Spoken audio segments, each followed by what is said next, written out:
Hi. On your screens now you can see the DCS of amine treatment module. This is what operators usually see at their workplace. They work utilizing this system most of the time, controlling processes.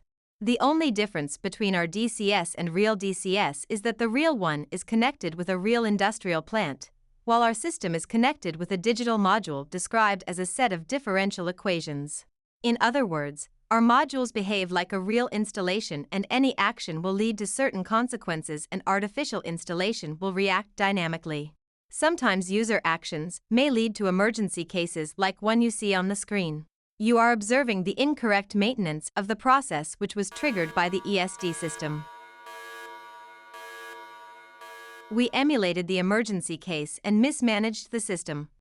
Let's turn to the starting window and let's see what is the correct type of operation. At the beginning you have to register in the program, and after that you will get access to the start of the educational process. There are two educational modes, training and control testing. The first one is used to familiarize with and study technological processes with different types of tips, and the second one is used to test users' knowledge and get an assessment. RTSIM simulators enjoy 7 training and testing modules, which are arranged in order of their difficulty.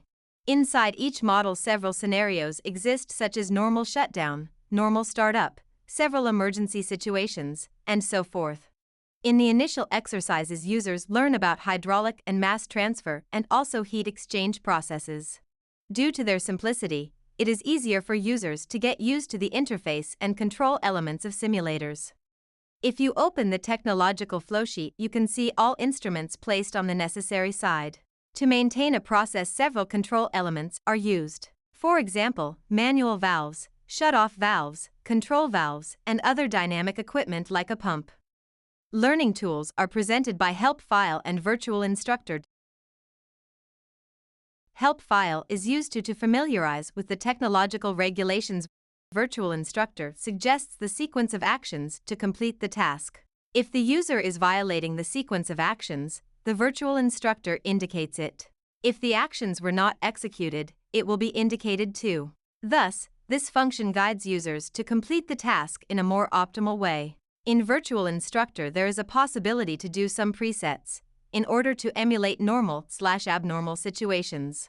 These functions surely are not available in testing mode, so users' knowledge will be tested without any hints.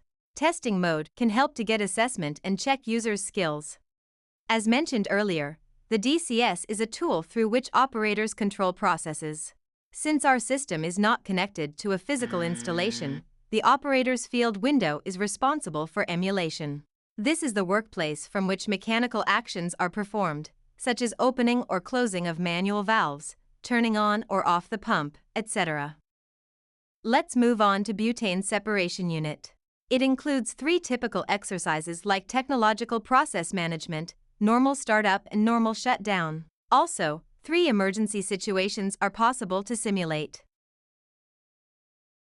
Because all processes in our models are described by a set of differential equations, it is necessary to press the Start button before you start working with the simulator. This model is utilized for studying the rectification process. Mixture of N-butane and isobutane enters the column and is separated due to the difference between the boiling points of the components. In short, isobutane leaves column by the top and normal butane by the bottom.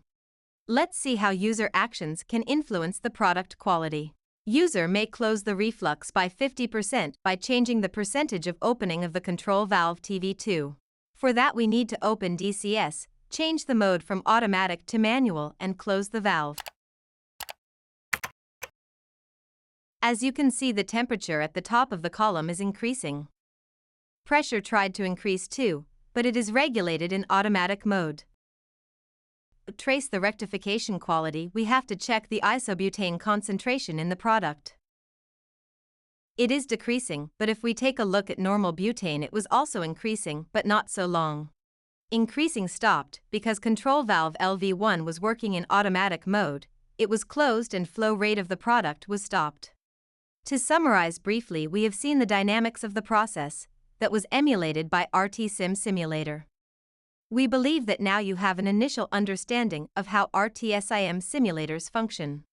They help to onboard, educate, and assess operators of industrial plants by emulating different working situations. Try it yourself and check the results.